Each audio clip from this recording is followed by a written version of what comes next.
Hello, good morning. My name is મારું નામ છે ગોસ્વામી હર્ષિત. હું ધોરણ 6 માં ભણું છું. મારી વાર્તાનું નામ પૈસાની કિંમત. શાંતિથી સાંભળવા મારી નમ્ર વિનંતી. એક મોટો વેપારી હતો. તેની પાસે ખૂબ જ પૈસા હતા. તેમને એકને એક જ દીકરો હતો. તે ખૂબ જ પૈસા વેરફતો હતો. તે જેમ જેમ મોટો થતો ગયો તેમ તે બગડવા લાગ્યો. પિતાજીએ એક દિવસ પુત્રને કહ્યું, બેટા, મારું જે છે એ બધું તારું જ છે. તારે મારી એક શરત છે, તારે કમાઈને બતાવવું પડશે.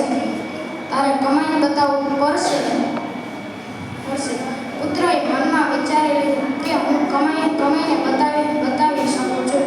બીજા દિવસે પુત્રએ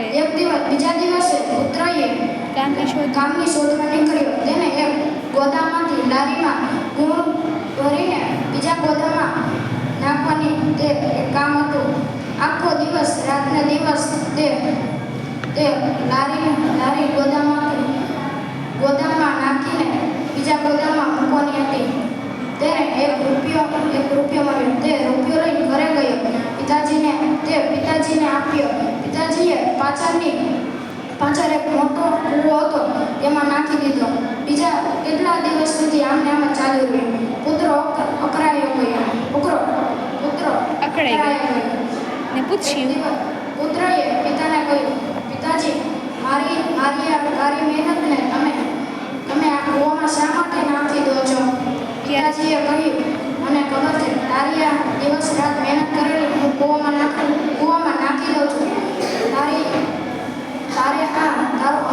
તારો જીવ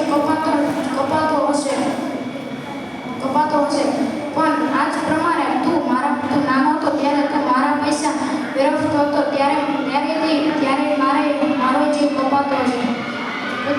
પુત્રએ કહ્યું, સોરી પપ્પા, આજથી હું આવું નહીં કરું. જેમાં ખોટા ખર્ચા